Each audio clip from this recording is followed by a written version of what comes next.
तर महादेव मुंडेंचा शवविच्छेदन अहवाल उघड झालाय। महादेव मुंडेंच्या शरीरावर 16 प्राणघातक वार होते। 20 सेंटीमीटर लांब 8 सेंटीमीटर रुंद हत्यारानं त्यांचा गळा कापला गेला। मारहाणीमुळे शरीरातून अतिरिक्त रक्तस्राव झाला, श्वसन नलिका कापली, रक्तवाहिन्या देखील तुटल्या गेल्या होत्या असं या अहवालात म्हटलेलं आहे।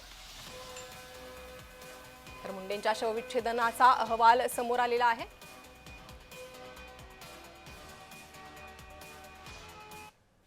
दरम्यान यावर आलेल्या संतप्त प्रतिक्रिया पाहूयात।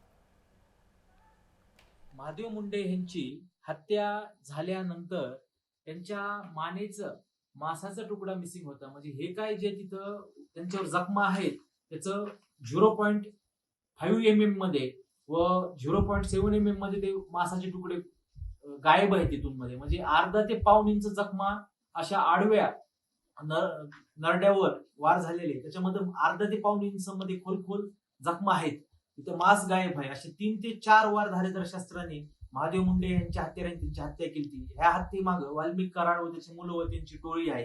हे परळीमध्ये घराघरात माहिती आहे, सर्वांना माहिती आहे हत्या कशामुळे झाली। हे जमिनीच्या व्यवहारातून वादातून ही जाणून बुजून छोट्या कारणावरून वाल्मिक कराडने ही व त्याच्या मुलांनी हत्या केली। एक बीड मधलं महादेव मुंडे हत्या प्रकरण देखील या ठिकाणी आलं।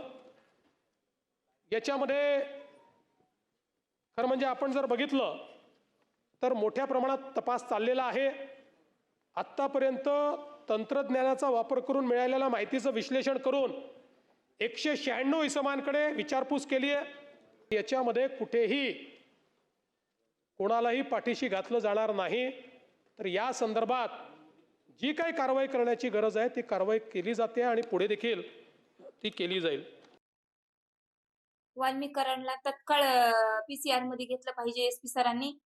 कारण बंगल्यावर फोन आला, तपास थांबविला म्हणलेले आहे, त्यामध्ये वाल्मिक कराडनीच फोन केला, का तपास थांबविला। मग डायरेक्ट ह्याच्यामध्ये जे आहेत भावड्या कराड त्याच्या नावे 12 गुंठे जागा आहे। म्हणजे जो माझा नवरा घेत होता जागा ते तात्काळ भावड्या कराडनी घेतली आहे। आणि श्री कराड आणि गोट्या गीते आणि राजा फड या सगळ्यांचा पीसीआर घेतला पाहिजे आणि आरोपींना तात्काळ अटक केलं पाहिजे एसपी सरांनी। तर या शवविच्छेदन अहवालात नेमकं काय म्हटलंय पाहूयात।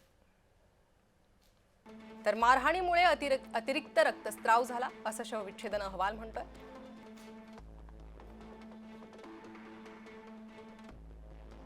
"20 सेंटीमीटर लांब 8 सेंटीमीटर रुंद हत्यारानं त्यांचा गळा चिरला। महादेव मुंडेंच्या शरीरावर 16 प्राणघातक जखमा होत्या। उजव्या मानेवर 4 जखमा होत्या।